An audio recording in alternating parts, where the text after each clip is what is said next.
Family, I'm going to give you a sermon in 3 minutes. Well, 1 minute and 30 seconds for 3 days. Because I understand people are busy. A lot of people, a lot of people don't want to go into the church, but a lot of people want to be a part of God's mission. A lot of people are a part of God's mission, right? You Muslim or Christian, let's get at it. For the next 3 days, I'm going to be talking about Nehemiah, Ezra, and how they was getting things done. How they went back to rebuild their community. Nehemiah actually he worked for a king.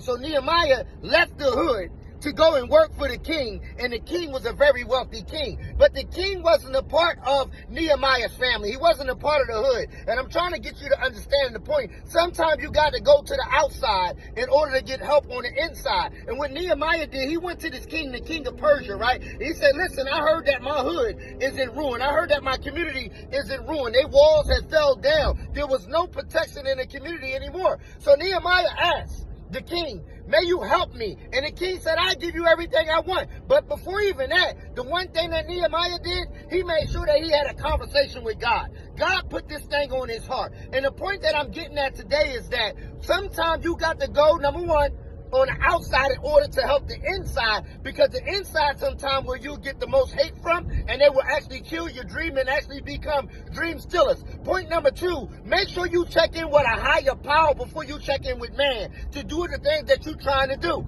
Point number three, stop being scared to ask. God says that you have not because you ask not. And a lot of times when we want to rebuild the community, just go to all the activists, all the nonprofits, all the leaders, politicians, servants, or whatever that's out there. Listen, we can't change our community unless we're willing to change within. We can't help somebody else unless we're willing to wipe the plank out of our own eye. We can't judge the help on the outside because the help on the outside may help us on the inside to change the things we need for our community, to change the things we need for our marriage, our school system, all the things we need in the street. Peace and blessings. That's lesson number 1. See you tomorrow.